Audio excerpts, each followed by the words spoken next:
Hey, what's going on, guys? It's Alex. Today we're going to do another true crime video. This is going to be done a little bit different compared to my last one. Instead of doing a slideshow like I did last time, I'm actually going to talk about the crime just with my camera shown here. There's my cat again. I'm going to basically just film this video just of myself, but I will edit this video and I will definitely show you guys these pictures that I'm going to show you guys. So today's case we're going to learn about is about the truck stop killer who was known as Robert Ben Rhoades. And one of his victims I'm definitely going to talk about a lot in this video. So Robert Ben Rhoades was born on November 22nd, 1945 in Iowa.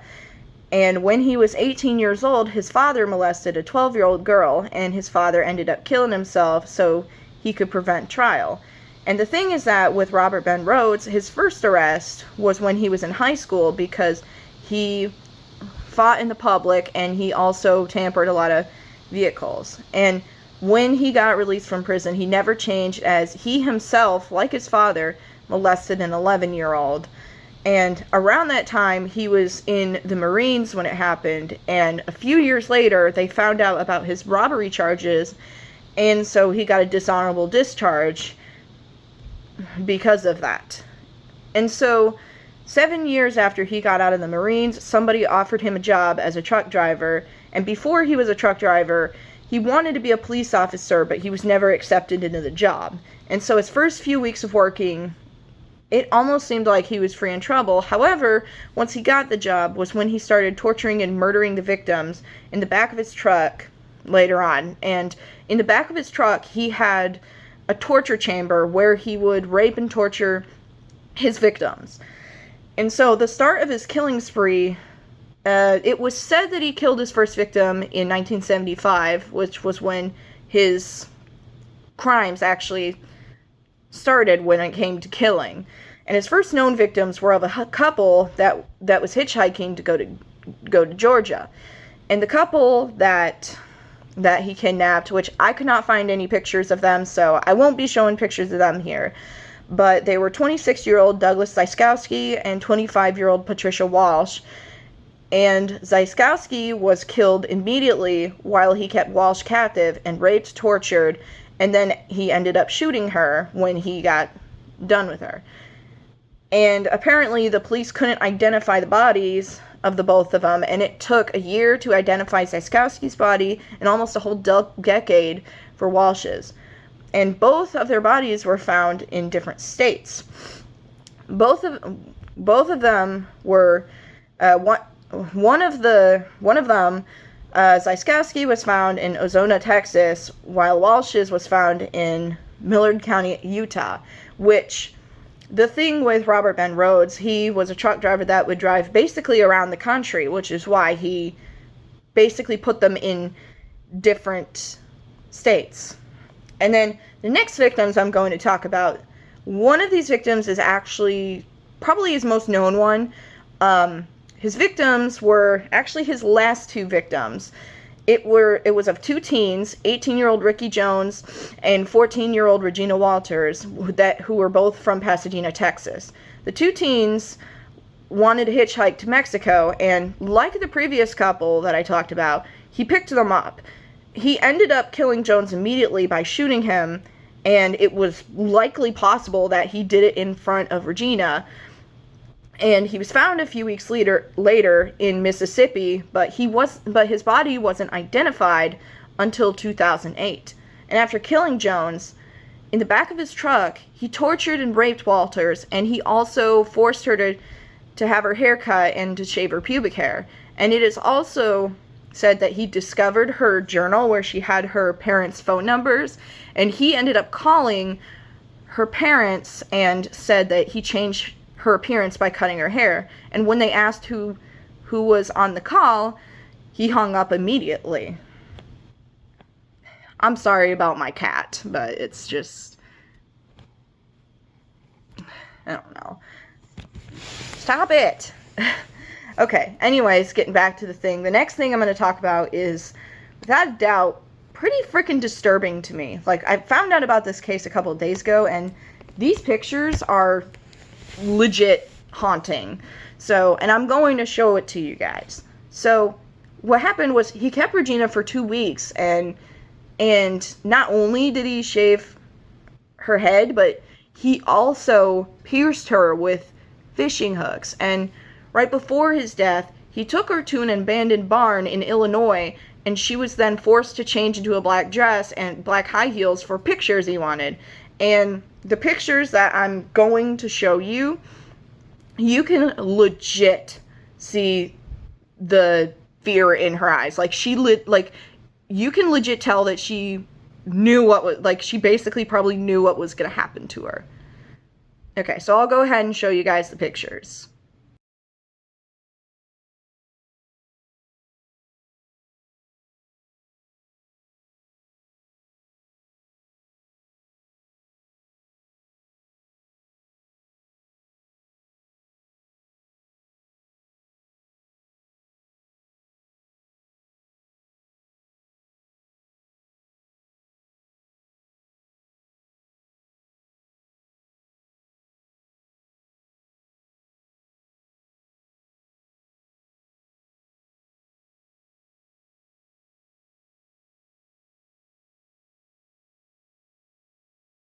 And right after he took the pictures, he strangled her with a garrote made of baling wire, and he also dumped her body in the same barn in Illinois that he took those pictures at.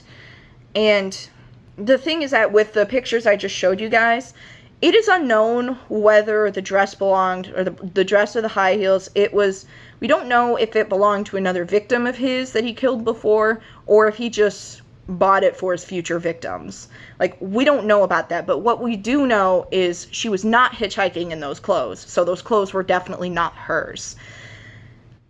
And I also showed you guys another picture of her at the same time that she was kidnapped, but it was before the pictures of her with the black dress. Like the black dress pictures, we don't know if those were actually her clothes, but it could be more likely that those were actually her clothes that she hitchhiked in.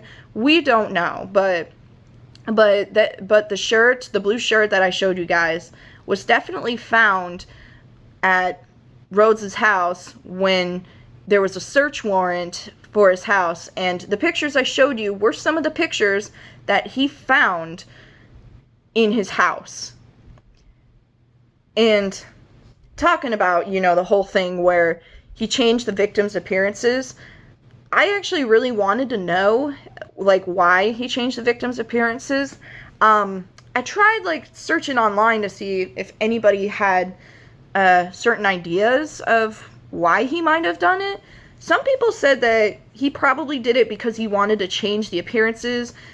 Some people said that maybe he tried to make his female victims look male.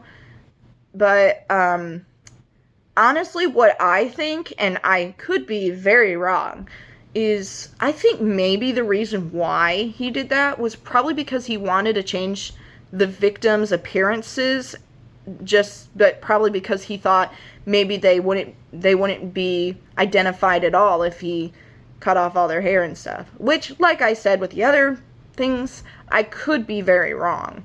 But who knows, that actually probably might have been the reason. But like I said, we don't know.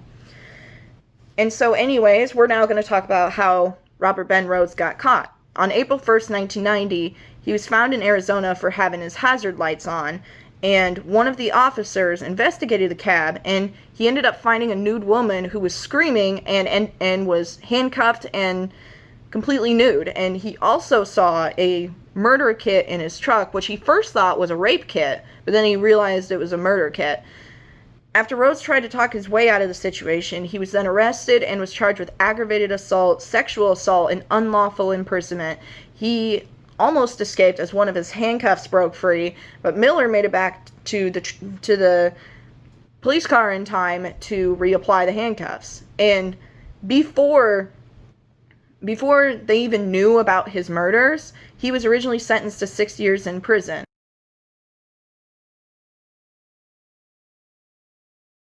On September 29th, 1990 was when Regina Walters' body was found at the abandoned barn by a farmer who was visiting there. And then later on, police did a search warrant for Rhoades' house, and they not only found clothing and other stuff from the victims, but they even found the photographs of his victims, with one of them being Regina Walters. And those were the ones that I just showed you recently. And then in 1994, Rhoades was convicted of first-degree murder of Regina Walters and was then sentenced to life in prison without the possibility of parole. And then in 2006, to avoid the death penalty, he also pled guilty to the murders of Ricky Jones, Douglas Zyskowski, and Patricia Walsh, and he ended up getting another life sentence. And right now, he is currently 74 years old and is serving his sentence in Chester, Illinois, which was the same state that he murdered Regina Walters in. And because he got sentenced to life, he'll never be released. Anyways, guys, I hope you enjoyed this true crime video. I hope it was better than the last one I did. I'll see you guys later.